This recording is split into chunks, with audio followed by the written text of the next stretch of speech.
Hello दोस्तों, मैं सविता जीत IAS के यूट्यूब चैनल में आपका स्वागत करती हूँ। मैं आपके लिए आज इकोनॉमिक्स लेक्चरर के क्वेश्चन पेपर की दूसरी सीरीज लेके आई हूँ। इसमें हम डिस्कस करेंगे ऐसे इंपॉर्टेंट क्वेश्चन जिनके चांसेस रहते हैं कि वो पेपर में पूछे जाएंगे। तो हम क्वेश्चन पेपर स्टार्ट करते हैं। पहला क्वेश्चन, जब सरकार अपने राजस्व से अधिक व्यय करती है तब इस आधिक्य को कहते हैं। देखिए, राजस्व से अधिक व्यय करती है यानी कि राजस्व की जो प्राप्तियां होंगी उन पर व्यय ऊपर, यानी कि व्यय जब ज्यादा हो जाते हैं तो उसे हम क्या कहते थे? राजस्व घाटा कहते हैं। पहले तो हम सीधे सीधे ये समझ लेते हैं कि घाटा क्या होते हैं। प्राप्तियों से जब व्यय ज्यादा होते हैं वो घाटे कहलाते हैं। ठीक है, एक टर्म इसमें आ जाती है बजट घाटे की टर्म आती है, एक राजस्व घाटे की टर्म आती है। जब कुल प्राप्तियों के ऊपर कुल व्यय हो जाए तो उसे हम बजट व्यय कहते हैं। अगर राजस्व प्राप्तियों के ऊपर राजस्व व्यय हो जाते हैं तो हम उसे राजस्व घाटा कहते हैं। ठीक है, नेक्स्ट हमारा आता है सामान्य सेवाओं पर व्यय है। ठीक है, सामान्य सेवाओं, देखिए एक हमारे जो व्यय होते हैं एक पूंजीगत व्यय होते हैं और राजस्व व्यय होते हैं। ठीक, तो हमारे जो सामान्य सेवाओं पर व्यय होते हैं वो कैसे होते हैं? पूंजी व्यय कहलाते हैं या पूंजीगत व्यय कहलाते हैं। नेक्स्ट क्वेश्चन, यदि एक गांव के कृषकों को 3 कोटियों में बांटा जाता है, सीमांत, छोटे और बड़े, और फिर प्रत्येक कोटि से यादृच्छिक रूप से 50 कृषकों का एक नमूना लिया जाता है। ठीक है, तो यह कहलाता है, पहला है प्रणालीगत नमूनाकरण, अनुक्रमित नमूनाकरण कहलाता है, तीसरा है हमारा क्लस्टर नमूनाकरण और बहुचरणीय नमूनाकरण। ठीक है, इसमें हमारे क्या है? क्रमानुसार कृषकों का विवरण है, तो इसे हम क्या कहेंगे? अनुक्रमित नमूनाकरण प्रणाली है। ठीक है, नेक्स्ट हमारा है दो चरों के बीच संबंध की डिग्री के निर्धारण में प्रयुक्त सांख्यिकी तकनीक कहलाती है। ठीक है, दो चरों के बीच संबंध की डिग्री, जो डिग्री है उसके जो निर्धारण करने के लिए हमारा क्या है? चरों का बीच जो संबंध दिखाता है वो क्या दिखाता है हमारे? इसमें हम कहेंगे कि क्या होता है? ये सहसंबंध की बात करते हैं। ठीक है, ये क्या होता है? सहसंबंध, दो चरों के बीच के कारण व परिणाम का संबंध, दो चरों के बीच परस्पर निर्भरता का संबंध, ये सारे के सारे सेंटेंसेस हमारे सहसंबंध के लिए यूज में आएंगे। सहसंबंध, इसमें डिग्रियां निर्धारित होती है, जैसे जो सहसंबंध का मान होता है हम क्या कहते हैं कि 0 से 1 के बीच में पाया जाता है। सहसंबंध का अभिप्राय है चरों में कारण व परिणाम का संबंध होना, चरों में साथ साथ परिवर्तन होना, चरों में परस्पर निर्भरता पाया जाना, यह उपयुक्त में से कोई नहीं। ठीक है, अब ये जो हमारा, अगर हम देखते हैं, अगर चौथा ऑप्शन होता कि उपयुक्त में सभी, तो ये सभी लगभग आंसर ठीक माने जाएंगे। लेकिन अब यहाँ पर जो चौथा ऑप्शन है वो है उपयुक्त में से कोई नहीं, तो हम कहेंगे चरों में कारण व परिणाम का संबंध पाया जाता है, चरों में साथ साथ परिवर्तन होता है, यानी कि साथ साथ परिवर्तन एक धनात्मक दिशा में भी हो सकता है और ऋणात्मक दिशा में भी हो सकता है, ये कोई श्योर नहीं है। लेकिन हम ये जो सेंटेंस है कि चरों में परस्पर निर्भरता, कारण व परिणाम की तरह वह निर्भरता हो या साथ साथ परिवर्तन होने की तरह निर्भरता हो, तो चरों में क्या पाई जाती है? परस्पर निर्भरता पाई जाती है। ठीक है, एक सामान्य वितरण में माध्य मध्यिका बराबर होते हैं, मध्यिका व भूयिष्टि बराबर होते हैं, सभी तीनों बराबर होते हैं या उपयुक्त में से कोई नहीं। जो सामान्य वितरण होता है वो हमारा क्या होता है? हम कहते हैं समांतर माध्य बराबर मध्यिका बराबर बहुलक के बराबर होता है। ठीक है, तो सामान्य वितरण में सभी तीनों बराबर होते हैं। ठीक, नेक्स्ट क्वेश्चन हमारा आता है सहसंबंध गुणांक का मान निर्भर करता है। ठीक, सहसंबंध गुणांक का मान निर्भर करता है, किस पर निर्भर करता है? मूल बिंदु पर निर्भर करता है, माप की इकाई पर निर्भर करता है, मूल बिंदु और माप की इकाई दोनों पर निर्भर करता है, या हम कहेंगे कि मूल बिंदु और मापन की इकाई से स्वतंत्र होता है। देखिए, मापन की इकाई हमने सहसंबंध जो हमारी क्या है? सापेक्ष माप की तरह हम इसे प्रयोग करते हैं, तो इकाई से स्वतंत्र होता है, मूल बिंदु और मापन की इकाई से स्वतंत्र होता है। ठीक है, निम्नलिखित में से कौन सा कथन सत्य है? समांतर माध्य इज ग्रेटर देन गुणात्मक माध्य इज ग्रेटर देन हरात्मक माध्य। ठीक है, अगर हम यहाँ पर देखते हैं तो ये और ये दोनों कंडीशन पाई जाती है, लेकिन इसमें अगर हम क्या कहें, सामान्यतः यह कंडीशन पाई जाती है कि समांतर माध्य बड़ा है गुणात्मक माध्य से, गुणात्मक माध्य बड़ा है हरात्मक माध्य से। सामान्यतः ये कंडीशन नॉर्मली सभी जगह पाई जाती है। ठीक है, नेक्स्ट हमारा क्वेश्चन आता है, सामान्यतः विदेशी विनिमय की पूर्ति वक्र का ढाल होता है। देखिए विदेशी विनिमय की पूर्ति वक्र, हमने विदेशी विनिमय जब डिस्कस किया था तो वहां पर हमने देखा तो जो विदेशी विनिमय की दर निर्धारित होती है वो क्या होती है, मुद्रा की मांग व पूर्ति पर निर्धारित होती है। तो जो मांग वक्र होता है वो ऋणात्मक होता है और जो पूर्ति वक्र का ढाल होता है वो धनात्मक होता है। ठीक, नेक्स्ट हमारा क्या है, मुद्रा की तैरती विनिमय दरों की प्रणाली के अंत वो मुद्रा की मांग व पूर्ति के बीच समायोजन निम्न में से किसके द्वारा किया जाता है। ठीक है, पहला घरेलू कीमतों में बढ़ोतरी करके, घरेलू करेंसी में मूल्यह्रास के द्वारा। तो यहाँ पर क्या है, दोनों आ जाते हैं, ए और बी, दोनों के द्वारा हम क्या कर सकते हैं, इसका समाधान कर सकते हैं। नेक्स्ट क्वेश्चन आता है हमारा, प्रतिकूल भुगतान शेष। प्रतिकूल भुगतान शेष, जब भुगतान शेष की बात करते हैं हम आयात निर्यात की बात करते हैं, जब आयात निर्यात से अधिक होते हैं तो वहां पर प्रतिकूल भुगतान शेष होता है। ठीक है, अगर निर्यात आयात से ज्यादा होते हैं तो अनुकूल होता है। तो यहाँ पर क्या हो गया, import is greater than export. निम्नलिखित में से कौन सी मदें भुगतान शेष खाते में व्यापार की अदृश्य मदें हैं। ठीक है, जब हम क्या कहते हैं अदृश्य मदों की बात करते हैं, हमारी क्या होती है भुगतान शेष खाते की जब हम बात करते हैं, यहाँ पर मदों को कितने में बांटा जाता है, दृश्य अदृश्य मदों में बांटा जाता है। दृश्य मदें हमारी कौन सी हो जाती हैं, जहाँ पर वस्तुओं का हमारा आयात निर्यात होता है। ठीक है, जो अदृश्य मदें होती है वहां पर सेवाओं का आयात निर्यात की बात करते हैं, और साथ ही साथ जो हस्तांतरण भुगतान होते हैं, जो पूंजीगत व्यवहार होता है, उसको इसमें सम्मिलित किया जाता है। तो हम यहाँ पर ऑप्शन देखते हैं, विदेशों से प्राप्त लाभांश, विदेशी पर्यटकों से प्राप्त आय, विदेशियों को बीमा सेवाओं का विक्रय, विदेशियों को परिसंपत्तियों का विक्रय।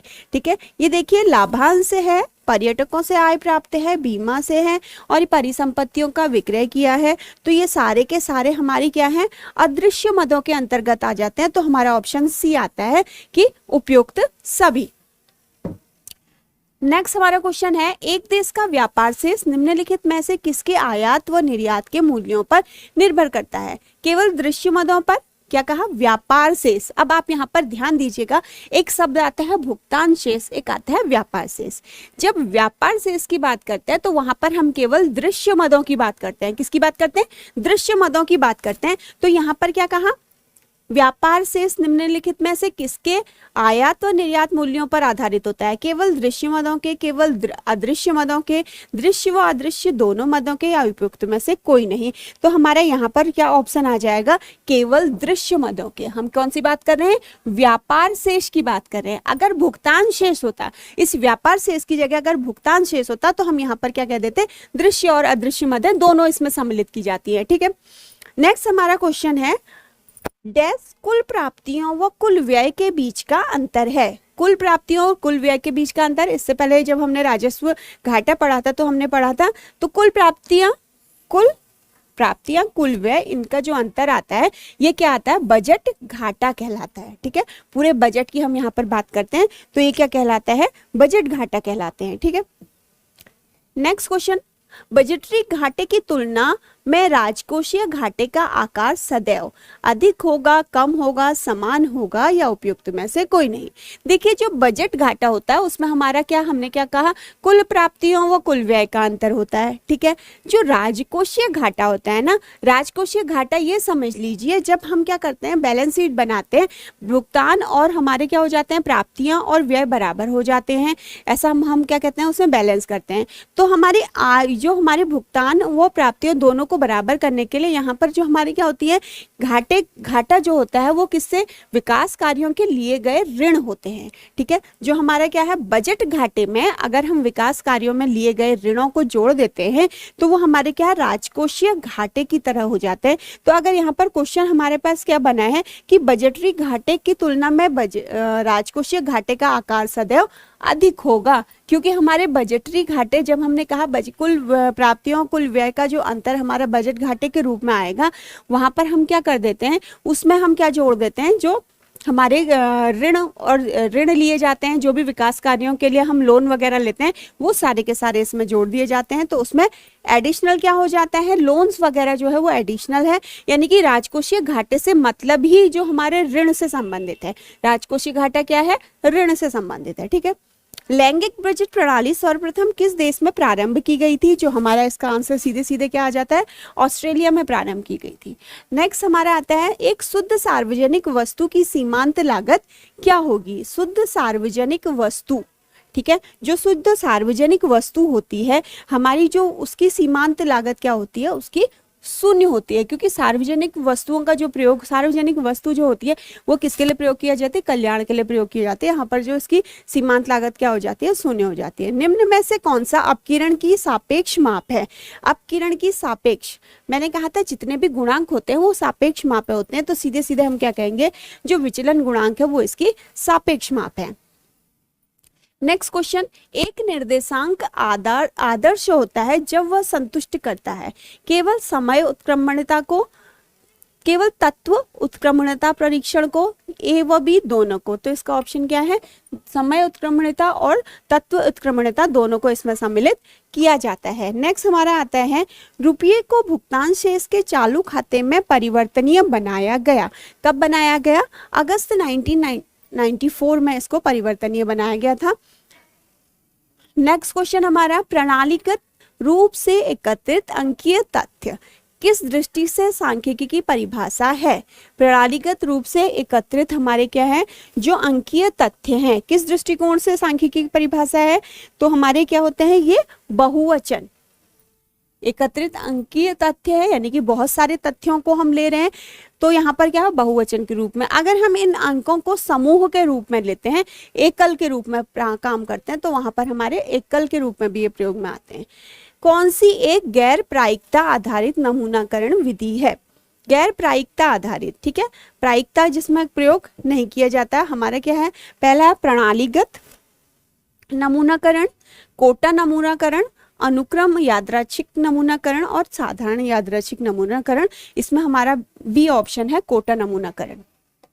नेक्स्ट हमारा क्वेश्चन आ जाता है, एक व्यक्तिगत श्रेणी के हरात्मक माध्य का व्युत्क्रम बराबर होता है, ठीक है, व्यक्तिगत श्रेणी के हरात्मक माध्य का जो व्युत्क्रम है वो बराबर होता है प्रेक्षणों के समांतर माध्य के, प्रेक्षणों के व्युत्क्रम के औसत के, प्रेक्षणों के व्युत्क्रम के योग के, या प्रेक्षणों के व्युत्क्रम के गुणनफल के।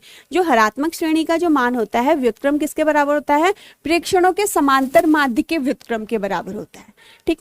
नेक्स्ट हमारा आ जाता है, निम्नलिखित में से कौन सा मापन एक आवृत्ति बंटन के संचयी आवृत्ति वक्रों के कटान बिंदु को प्रदर्शित करता है? आवृत्ति बंटन जब हम बनाते हैं से कम और से अधिक, यानी कि उज्जाइव जहां पर बनाते हैं, उसका कटान बिंदु पर हम क्या करते हैं, माध्यिका का निर्धारण करते हैं, ठीक है। नेक्स्ट क्वेश्चन आता है हमारा, अंकगणितीय माध्य को निम्न प्रकार से ज्ञात किया जा सकता है, ठीक है, किस प्रकार से ज्ञात किया जाएगा? अंकगणितीय माध्य, समअंकों की श्रेणी का मध्य बिंदु, नेक्स्ट विषम श्रेणीगत अंतरालों में सर्वाधिक आवृत्ति वाली संख्या, सभी समअंकों के योग में संख्या से भाग देकर, या सभी समअंकों का योग। अभी हम यहाँ पर देख लेते हैं समअंकों की श्रेणी का मध्य बिंदु, जो मध्य बिंदु होता है वो होता है L1 + L2/2 को लेते हैं। विषम श्रेणीगत अंतरालों में सर्वाधिक आवृत्ति वाली संख्या, सर्वाधिक आवृत्ति वाली संख्या हमारी क्या हो जाती है, बहुलक हो जाती है। जो सभी समअंकों के योग, सभी समअंकों का योग सिग्मा x को समअंकों की संख्या n से भाग देने पर हम अंकगणितीय माध्य निकाल सकते हैं। तो इसका सही आंसर क्या हो जाएगा, सी इसका राइट आंसर होगा। और ये जो सभी समअंकों का कुल योग है, ये सिग्मा x की तरह हम डिनोट करते हैं, ठीक है। बहुलक वह संख्या है जो बार बार प्रस्तुत होती है, ए बी अंकगणितीय माध्य जो संख्या से भारित हो, आवृत्ति का रेखाचित्रीय माप है, किसी श्रेणी का मध्य बिंदु है। बहुलक वह माप है जो क्या होती है, बार बार प्रस्तुत होती है। जो चीज बार बार हमारे पास रिपीट होगी वो हमारी क्या हो जाएगी, अंक बहुलक कहलाएगी, ठीक। नेक्स्ट क्वेश्चन, किस अर्थशास्त्री ने राष्ट्रीय आय की परिभाषा उपभोग पर आधारित है?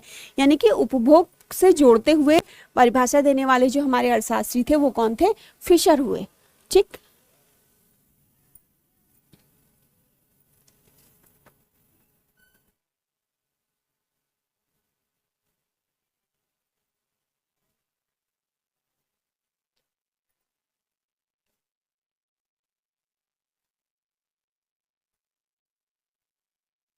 नेक्स्ट क्वेश्चन, आय गणना विधि के अंतर्गत निम्नलिखित में से कौन सा समीकरण लागू होता है। ठीक है, इसमें हमारा कौन सा समीकरण, हमने कहा आय गणना विधि। ठीक है, आय हमारी जो 3 विधियां यहाँ पर हम यूज करते हैं, आय विधि, उत्पादन विधि और व्यय विधि। आय विधि में हम आने वाली टर्म्स को लेते हैं, तो इसके एग्जाम दिया है लगान, मजदूरी, ब्याज, लाभ। ये हमारा राइट आंसर है। वस्तुओं का बाजार मूल्य नहीं, बाजार मूल्य और जब हम वस्तुओं और सेवाओं के बाजार मूल्य की बात करते हैं, ये दोनों ही टर्म जो हमारी क्या होती है, उत्पादन विधि में प्रयोग किया जाता है। उपभोग और बचत जो हम कहते हैं, वहां पर हम संतुलन की बात करते हैं, उपभोग और बचत दोनों शामिल करते हैं। जो हम कहते हैं समग्र मांग, समग्र पूर्ति वाली टर्म आती है, वहां पर यूज होती है। तो इसका राइट आंसर क्या है, ए, लगान, मजदूरी, ब्याज, लाभ। ये तीनों 4 की 4 मदें जो है वो आय का जरिया है, आय के रूप में प्राप्त की जाती है। नेक्स्ट हमारा आ जाता है, निम्नलिखित में से कौन सा कार्य राष्ट्रीय आय का अंग नहीं है। राष्ट्रीय आय का अंक शिक्षक का से कक्षा में पढ़ाना, उसके बदले क्या होता है, उसे कक्षा, शिक्षक को उसकी क्या मिलती है, फी मिलती है, तो कक्षा में पढ़ाना, उसके लिए वो सैलरी लेता है, ये राष्ट्रीय आय का अंग होगा। डॉक्टर द्वारा मरीज का इलाज, मरीज का जो इलाज किया जाता है उसके बदले क्या होता है, उसको जो भी सैलरी मिलती होगी या वो अपनी कंसल्टेंट फीस जो भी लेता होगा उसकी आय में जोड़ी जाती है। माँ द्वारा बच्चे की देखभाल, तो माँ द्वारा जो बच्चे की देखभाल है वो राष्ट्रीय आय का अंग नहीं है। ठीक, राष्ट्रीय आय की गणना की कौन सी रीति नहीं है, आय रीति, व्यय रीति, बचत रीति, उत्पादन रीति। तो इसमें आंसर हमारा क्या आ जाता है, सी, बचत रीति। नेक्स्ट क्वेश्चन, कौन सा कथन सत्य है। देखिए यहाँ पर GNP is equal to GDP minus प्रतिस्थापन व्यय। प्रतिस्थापन व्यय को यहाँ पर क्या होते हैं, मूल्य ह्रास की तरह लिए जाते हैं, यानी कि वस्तुओं के प्रयोग करने के बदले जो व्यय होते हैं वो ह्रास की तरह लेते हैं हम यहाँ पर। तो जो ह्रास हम मानते हैं तो वो हमारा क्या होता है, नेट और ग्रॉस का अंतर होता है। तो हमारा जब हमें नेट से ग्रॉस से नेट में जाना होता है तो हम वहाँ पर प्रतिस्थापन व्यय घटा देते हैं। तो इसका राइट आंसर क्या हो जाएगा, बी हो जाएगा। ठीक है, अब यहाँ पर जो जीडीपी जीएनपी दिया, अगर निर्यात जोड़ दिए जाएंगे, जब जीडीपी में इधर हमारे निर्यात जुड़ते और आयात घटते तब जीएनपी निकलता। उपयुक्त सभी हो नहीं सकते। और यहाँ पर नेशनल और डोमेस्टिक में जाने के लिए हमें या तो आयात निर्यात जोड़ने या घटाने होते हैं, और या तो फिर हमें क्या करना पड़ता है, विदेशों से प्राप्त शुद्ध साधन आय को हम इसमें लेते हैं। तो हमारा जो राइट ऑप्शन क्या आ जाता है, NDP equals to GDP minus प्रतिस्थापन व्यय आ जाता है। प्रोफेसर कुजनेट ने किस पद्धति को राष्ट्रीय आय की वस्तु सेवा पद्धति कहा है। किसको कहा है, उत्पादन रीति को इन्होंने क्या कहा है, राष्ट्रीय आय की वस्तु सेवा पद्धति कहा है। नेक्स्ट क्वेश्चन हमारा आता है, यदि ए इक्वल टू कुल राष्ट्रीय उत्पादन, U इज इक्वल टू कुल प्रयोग लागत, तब कीन्स के अनुसार कौन सा कथन सत्य है। राष्ट्रीय आय बराबर A माइनस यू, राष्ट्रीय आय बराबर A plus you, A upon you या A इंटू यू। जो हमारा क्या है, कीन्स ने कहा कि जो हमारी कुल राष्ट्रीय उत्पादन होता है उसमें से अगर हम प्रयोग लागत को घटा देते हैं तो हमें क्या मिल जाता है, राष्ट्रीय आय मिल जाती है। तो हमारा पहला ऑप्शन ए सही होगा, राष्ट्रीय आय बराबर A माइनस यू। सहसंबंध गुणांक की गणना विधि 1 minus sigma 6 sigma D square upon N cube minus N किसके द्वारा दी गई है। ये जो हमारा दिया गया है ये हमारी किसके द्वारा दी गई है, सीधे सीधे जो स्फीयरमैन की कोटि अंतर विधि होती है, जो डी होता है यहाँ पर कोटि अंतर होता है, उसके द्वारा दी गई है, ऑप्शन बी। नेक्स्ट क्वेश्चन आता है, सही कथन को चुनिए। GNP is greater than GNI is greater than GNE. ये पॉसिबल जरूरी नहीं है कि हमारे प्रोडक्शन, इनकम और एक्सपेंडिचर में हमारा प्रोडक्शन सबसे ज़्यादा हो, नहीं। जीएनपी जो ग्रॉस नेशनल प्रोडक्शन है और ग्रॉस नेशनल इनकम है और ग्रॉस नेशनल एक्सपेंडिचर है, सारे ही ग्रॉस में बराबर हों ये जरूरी नहीं है, लेकिन ये क्या होते हैं, ये समरूप हो सकते हैं। तो ऑप्शन सी इसका राइट है। ठीक है, कौन सा कथन असत्य है। राष्ट्रीय आय बराबर उपभोग प्लस विनियोग, यानी कि हमारे क्या कहेंगे, सी प्लस आई। राष्ट्रीय आय बराबर हमारा क्या हो गया, सी प्लस एस। राष्ट्रीय आय बराबर सकल राष्ट्रीय उत्पाद, सकल ग्रॉस नहीं, ग्रॉस नहीं लिया जाता, यहाँ क्या लिया जाता है, शुद्ध राष्ट्रीय उत्पाद लिया जाता है। तो जो असत्य है वो ये है। सी प्लस आई भी होता है जब हम क्या कहते हैं कि हमारा जब समष्टि अर्थशास्त्र में कीन्स वाला वो हम देखते हैं तो राष्ट्रीय आय को क्या कहते हैं, कुल मांग व कुल पूर्ति के सापेक्ष भी निकाल के यहाँ पर दिखाते हैं। तो हमारी ये 3 ए बी और डी सही है और जो सी है वो गलत है, क्योंकि सकल में हमारी राष्ट्रीय आय नहीं निकलती। नेक्स्ट हमारा कौन सा कथन सत्य है। नेक्स्ट अब आता है कुल राष्ट्रीय उत्पाद बराबर कुल घरेलू उत्पाद प्लस निर्यात माइनस आयात। ठीक है, ये राइट है। नेक्स्ट हमारा कुल राष्ट्रीय उत्पाद बराबर कुल घरेलू उत्पाद माइनस निर्यात, निर्यात माइनस नहीं होता, घरेलू में से निर्यात जुड़ता है। ठीक है, और हमारा प्लस प्लस प्लस नहीं, तो हमारा ए ऑप्शन यहाँ पर सही हो जाएगा। नेक्स्ट आता है हमारा अधिकतम सामाजिक लाभ कब प्राप्त किया जा सकता है। जो अधिकतम सामाजिक लाभ है वो हमारा क्या होता है, जब सीमांत सामाजिक उपयोगिता सीमांत सामाजिक त्याग के बराबर होती है, तब अधिकतम सामाजिक लाभ प्राप्त किया जा सकता है। नेक्स्ट क्वेश्चन यहाँ पर मैच करना है, सूची 1 को 2 से सुमेलित करना है। राजस्व घाटा राजस्व व्यय के बराबर होता है। ये बजट घाटा जो हमारा कुल राजस्व प्राप्तियां कुल राजस्व व्यय के बराबर हो जाता है। नेक्स्ट 1 3 4 फिर हमारा राजकोषीय घाटा, मैंने कहा था कि जो बजटीय घाटा है उसमें ऋण वगैरह को हम जोड़ देते हैं तो हमारा आ जाता है।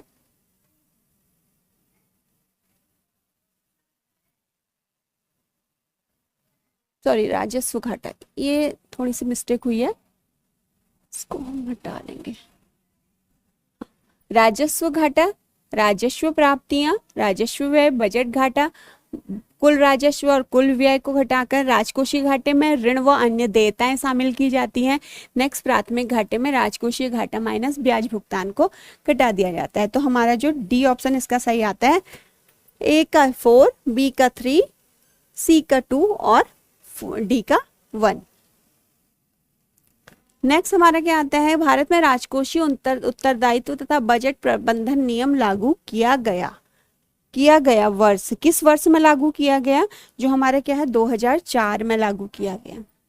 शून्य आधार बजट की अवधारणा दी थी, जो शून्य आधारित बजट की अवधारणा दी है वो हमारी पीटर पायर्स ने दी है। किसने दी है, पीटर पायर्स ने दी है। ठीक, नेक्स्ट क्वेश्चन, शून्य आधार बजट का आशय है व्यय की प्रत्येक मद पर इस प्रकार विचार करना कि जैसे वो नहीं हो, व्यय में कमी लाना, व्यय वृद्धि को रोकना, उपयुक्त सभी। तो इसका ऑप्शन ए आता है, व्यय की प्रत्येक मद को इस तरह से विचार करना कि जैसे वो नहीं हो, यानी कि शून्य से स्टार्ट करने का मतलब होता है। ठीक है, नेक्स्ट हमारा क्या दिया गया है, दो मुद्राओं की विनिमय दर आवश्यक रूप से इन मुद्राओं की आंतरिक क्रय शक्ति के भागफल पर निर्भर करती है। तो ये जो परिभाषा हमारी दी है वो किसने दी है, गुस्ताव कैसल ने दी है। नेक्स्ट क्वेश्चन, विशेष आर्थिक क्षेत्र सेज किसकी देन है। जो सेज हमारी देन है वो हमारी किसकी देन है, नई आर्थिक नीति की देन है। C option.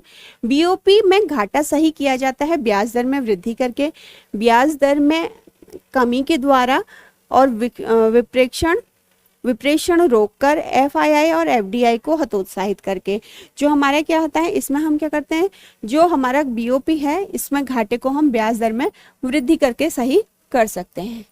नेक्स्ट क्वेश्चन हमारा आता है, स्थिर विनिमय दर की अवस्था में किसी मुद्रा के अवमूल्यन का उसके भुगतान संतुलन पर प्रभाव दर्शाने वाला वक्र होता है कि वी वक्र, जे वक्र, एल वक्र या पीछे की ओर मुड़ता हुआ वक्र। तो यहाँ पर क्या होता है, इसका ऑप्शन क्या है, जे वक्र होता है। विनिमय दर को ऊंचा रखने यानी कि टांकने का अर्थ है मुद्रा का अधिमूल्यन। नेक्स्ट क्वेश्चन, अंतरराष्ट्रीय तरलता व्यक्त करती है विदेशी विनिमय की आपूर्ति को। रुपयों को भुगतान शेष के चालू खाते में परिवर्तनीय बनाया गया। अगस्त 1994 में इसे परिवर्तनीय बनाया गया था। नेक्स्ट, सर्वप्रथम जनसंख्या सिद्धांत किस अर्थशास्त्री ने दिया। माल्थस ने सबसे पहले जनसंख्या का सिद्धांत दिया है। आर्थिक विकास के प्रबल प्रयास सिद्धांत का प्रतिपादन, आर्थिक विकास के जो प्रबल प्रयास सिद्धांत का प्रतिपादन किया है वो दिया है रोजेनस्टीन रॉडॉन ने। नेक्स्ट क्वेश्चन आता है हमारा, बड़े धक्के का सिद्धांत प्रतिपादित किया। बड़े धक्के का सिद्धांत आर रॉडॉन। ठीक है, जो हमारा क्या है प्रबल प्रयास का सिद्धांत है वही बड़े धक्के के सिद्धांत के नाम से भी जाना जाता है। स्वतः स्फूर्ति अवस्था किस अर्थशास्त्री के विकास सिद्धांत से संबंधित है? जो हमारी स्वतः स्फूर्ति अर्थव्यवस्था संबंधित है वो क्या है? रोस्टोव से संबंधित है। नेक्स्ट आ गया क्वेश्चन, एक अर्थव्यवस्था में टेक ऑफ स्टेज का अर्थ है सतत विकास प्रारंभ होता है, अर्थव्यवस्था स्थिर हो जाती है, अर्थव्यवस्था ध्वस्त होने के कगार पर है, सभी नियंत्रण दूर हो जाते हैं। तो टेक ऑफ स्टेज क्या होती है? सतत विकास के प्रारंभ की अवस्था होती है। अंतरराष्ट्रीय व्यापार का बैकवॉश इम्पैक्ट शब्दावली का सर्वप्रथम किसने प्रयोग किया? जो बैक हमारा क्या है, इसका प्रयोग गुन्नार मिडल ने किया था, बैकवॉश इफेक्ट का प्रयोग। नेक्स्ट क्वेश्चन आता है, निम्नलिखित में से किसने क्रांतिक न्यूनतम प्रयास की अवधारणा का प्रतिपादन किया? जो हमारे क्रांतिक न्यूनतम प्रयास की अवधारणा का प्रतिपादन किया है वो किसने किया है? एच लिबेनस्टीन ने किया है। किसने किया है? एच लिबेनस्टीन ने। चक्रीय कारकता का सिद्धांत को विकसित किया है? चक्रीय कारकता के सिद्धांत को गुन्नार मिडल ने प्रस्तुत किया है।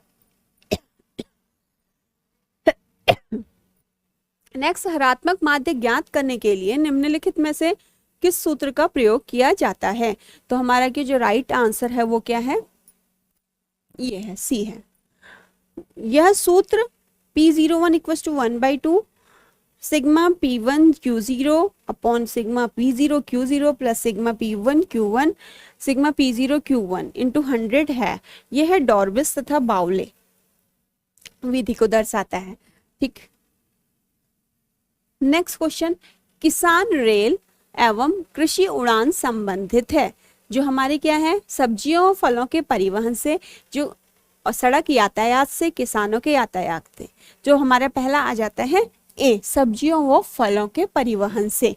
जो किसान रेल चालू की गई या कृषि उड़ान, किसान रेल में हमारा क्या है, जो खराब होने वाली फल व सब्जियां हैं उनको उस क्षेत्र तक पहुंचाना जहां वो उपलब्ध नहीं है, वहां तक, वहां के परिवहन से संबंधित है। इसमें हमारे क्या है, रेल में क्या होंगे, कोल्ड स्टोरेज डिब्बे बने होंगे जिसमें क्या है, ये जो अति शीघ्र समाप्त होने वाली वस्तुएं हैं, खराब हो जाने वाली वस्तुएं, इनके परिवहन की इसमें बात की गई है।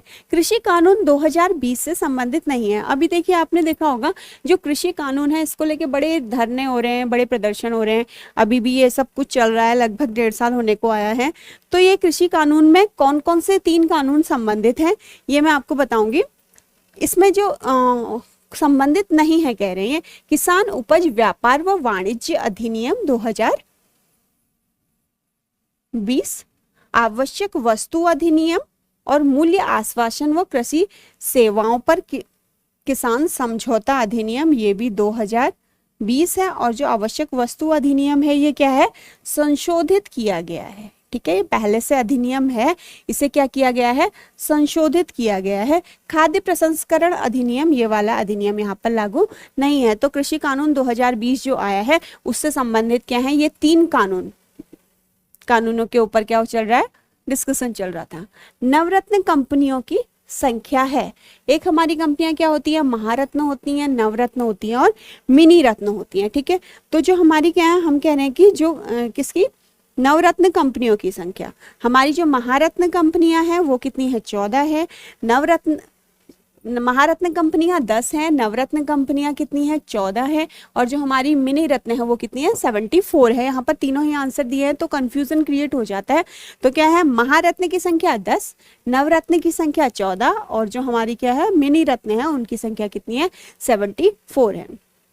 रणनीतिक निवेशक नीति की घोषणा, रणनीतिक निवेशक नीति की जो घोषणा की है बजट 21-22 में की गई है। नेक्स्ट हमारा क्या है, निम्स का अर्थ है राष्ट्रीय निवेश व विनिर्माण क्षेत्र, राष्ट्रीय उद्योग एवं प्रबंधन, राष्ट्रीय उद्योग एवं विनिर्माण क्षेत्र, राष्ट्रीय उद्योग एवं विनिमय। तो हमारा इसका ऑप्शन क्या आ जाता है, ए आ जाता है। ये क्या है, निवेश और विनिर्माण के विशेष क्षेत्र से संबंधित है निम्स। ठीक है, आत्मनिर्भर भारत के अंतर्गत 2020 के पैकेज का मूल्य, 2020 के जो पैकेज का मूल्य है इसमें कितना है, 20 लाख करोड़ का इसका बजट दिया गया है। नेक्स्ट, वित्तीय वर्ष जिसमें व्यापार शेष व्यापार से सॉरी अधिनियम यहाँ पर आ गया है, तो ये यहाँ पर आएगा अधिक रहा, इसे हम कहेंगे व्यापार से यहाँ पर अधिक रहा। जो अभी तक हमारा क्या हमेशा ऋणात्मक रहा है, जो जिसमें हमारा व्यापार से अधिक रहा है वो कौन सा है, 1972-73 वाले जो फाइनेंशियल ईयर था उसमें लिया गया है। ठीक है, वर्ष 19-20 में सर्वाधिक आयातित मदें, ठीक है, कौन कौन सी हैं, स्वर्ण, कच्चा पेट्रोलियम, पेट्रोलियम उत्पाद और लौह इस्पात। तो यहाँ पर हमारे क्या है, कच्चा पेट्रोलियम सर्वाधिक आयातित मदें होती हैं। नेक्स्ट हमारा विदेशी व्यापार नीति के में निर्धारित लक्ष्य,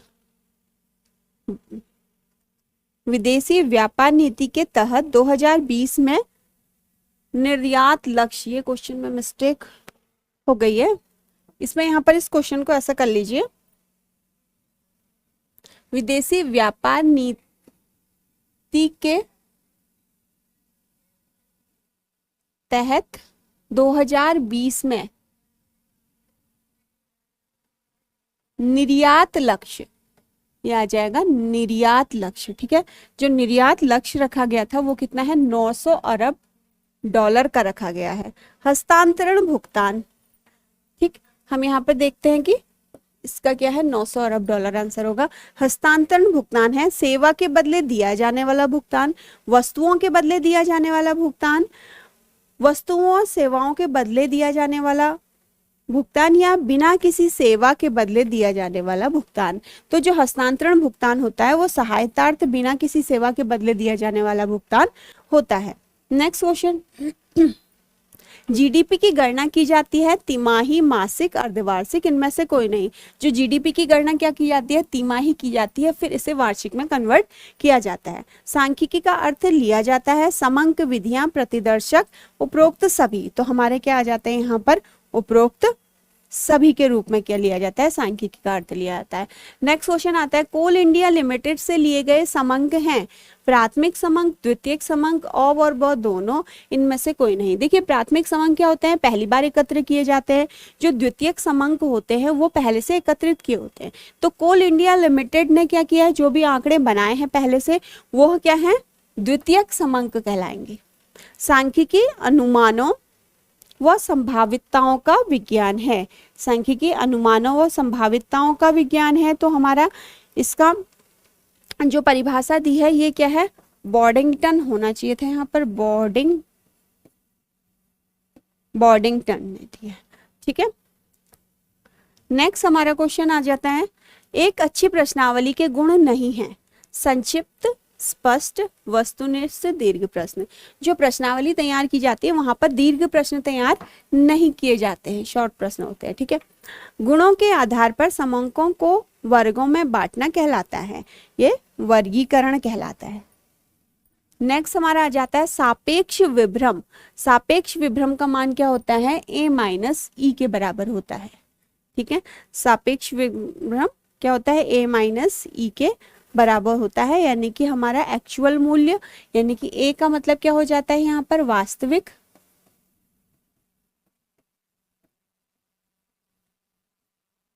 मूल्य माइनस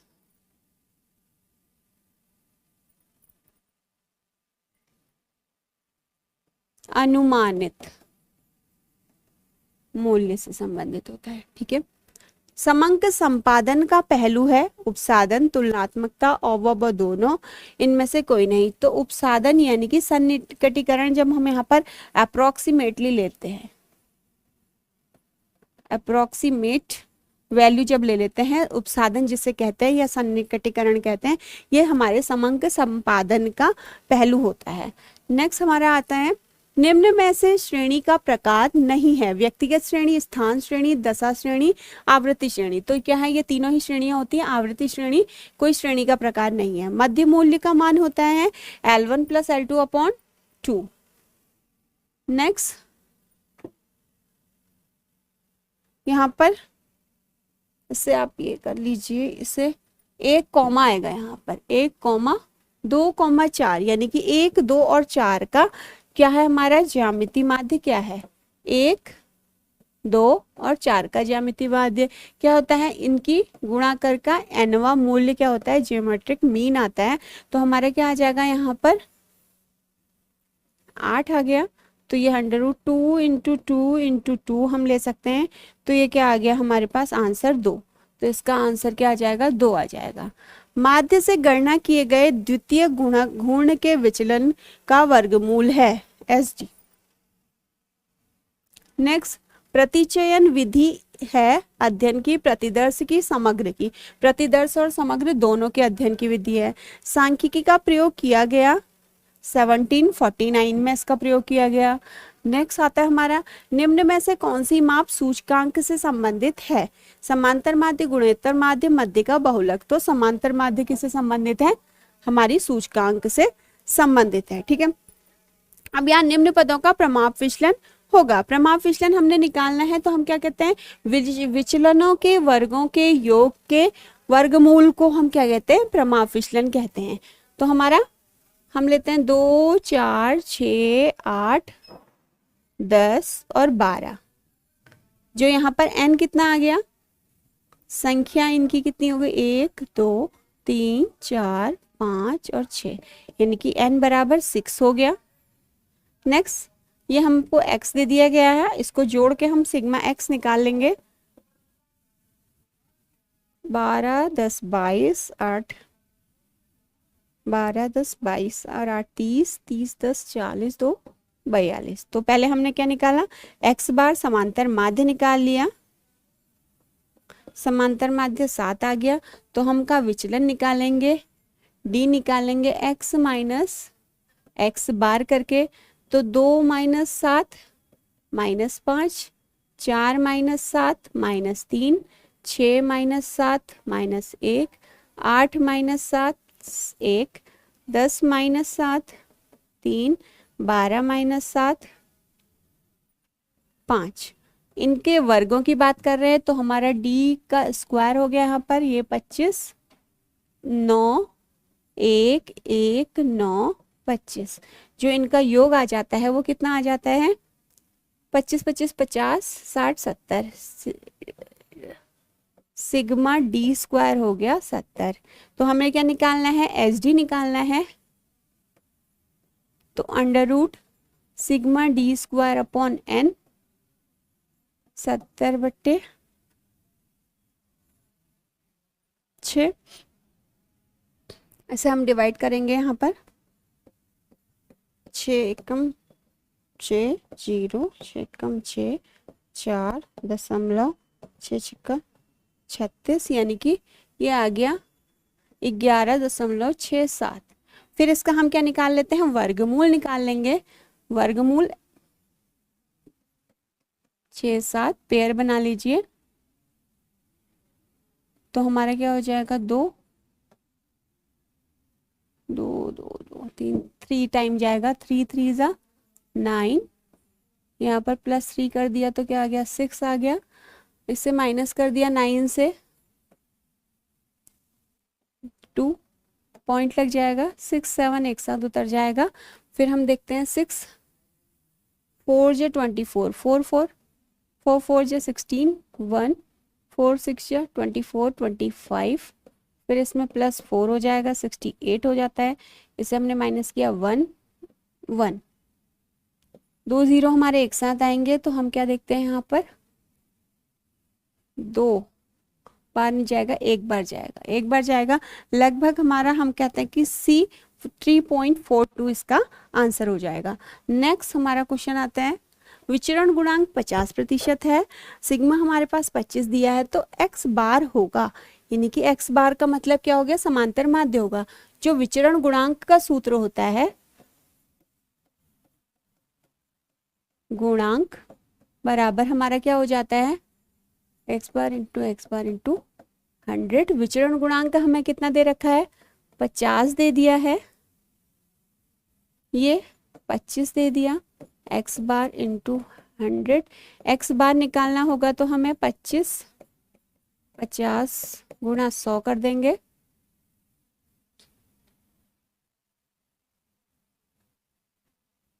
तो हमारा कितना आ गया, ये इससे कट गया, 250/5, ये आंसर क्या आएगा, ए आ जाएगा, 50 ही आ जाएगा। भारत का प्रथम बैंक कौन सा था? भारत का प्रथम बैंक क्या है? बैंक ऑफ हिंदुस्तान को कहा जाता है। नेक्स्ट हमारा आता है केंद्र सरकार का सबसे बड़ा व्यय पूंजी पर, राज्य को दिया जाने वाला अनुदान या ऋणों पर ब्याज।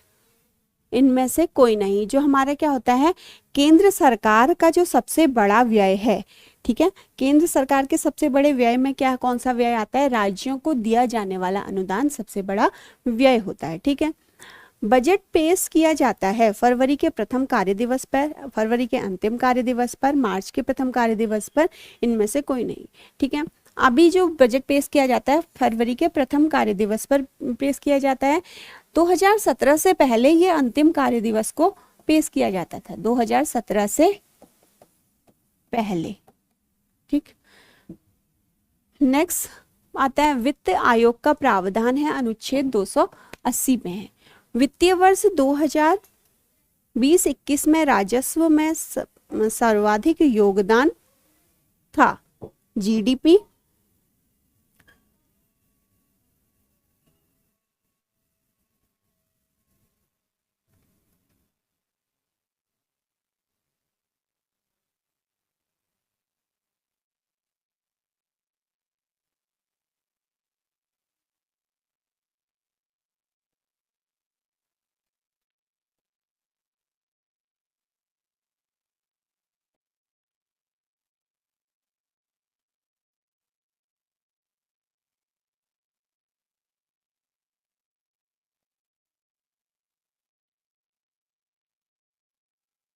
नेक्स्ट क्वेश्चन नेक्स्ट क्वेश्चन, वित्तीय वर्ष 2020-21 में राजस्व में सर्वाधिक योगदान था, किसका सर्वाधिक योगदान था? यहाँ पर जो सर्वाधिक योगदान हमारा है किसका है? जीएसटी का सर्वाधिक योगदान है। नेक्स्ट, विवेक देवरॉय समिति का संबंध है, ऑप्शन ए रेल बजट व आम बजट को से संबंधित है। यदि आय 10 लाख से अधिक हो तो कर की दर होगी, कर की दर 10 लाख से ज्यादा होने में 30% निर्धारित है वर्तमान में। ठीक है, नेक्स्ट हमारा आ जाता है समंकों के चित्रमय प्रदर्शन की विधि नहीं है। चित्रमय प्रदर्शन, बिंदुरेखी प्रदर्शन, आलेखी प्रदर्शन। तो हमारे क्या है यहाँ पर? नहीं है कहा तो आलेखी प्रदर्शन इसमें नहीं है। कृत्रिम आधार रेखा से आशय है चित्रों के प्रदर्शन के लिए मानी गई रेखा, ऊंचाई वक्र रेखा, मंड रेखा या उपरोक्त सभी। तो हमारा क्या है? चित्रों के प्रदर्शन के लिए मानी गई रेखा से इसका संबंध है। नेक्स्ट हमारा क्या आ गया? जेड चित्र या जी चित्र भी कहा जाता है। जी चित्र का संबंध है व्यापारिक क्षेत्रों से, कृषि क्षेत्रों से, उद्योगों से, सेवा क्षेत्र से। तो व्यापारिक क्षेत्र से संबंधित है। मध्यिका ज्ञात करने की ग्राफीय विधि दी है। ठीक है, मध्यिका ज्ञात करने की जो ग्राफीय विधि के प्रतिपादक हैं वो क्या है, कौन है? गॉल्टन है। नेक्स्ट, समांतर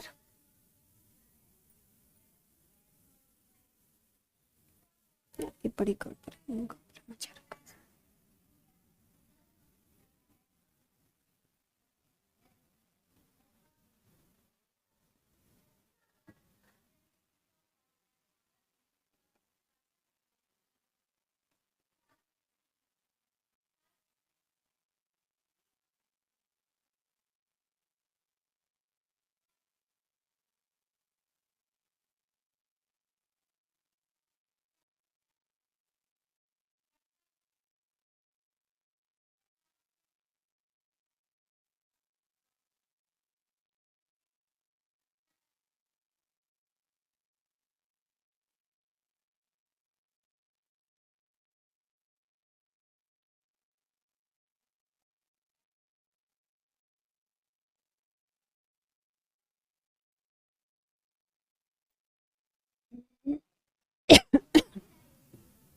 समांतर माध्य का सूत्र है x bar equal to sigma x upon N, x bar equal to a minus sigma F X upon N, a plus sigma x upon sigma f। उपयुक्त में से कोई नहीं। तो हमारा राइट आंसर ए आता है। व्यक्तिगत विधि में यह सूत्र होता है। चल माध्य का प्रकार है गणितीय माध्य, स्थिति माध्य, व्यापारिक माध्य। व्यापारिक माध्य का प्रकार क्या है? चल माध्य है। नेक्स्ट क्वेश्चन, शतमक में श्रेणी को विभाजित किया जाता है 10 बराबर भागों में, 100 बराबर भागों में, 4 बराबर भागों या 2 तो विभाजित किया जाता है। ठीक है, आज की क्वेश्चन सीरीज यहीं पे खत्म करते हैं। आगे को नए क्वेश्चंस के साथ फिर मिलेंगे। Thank you.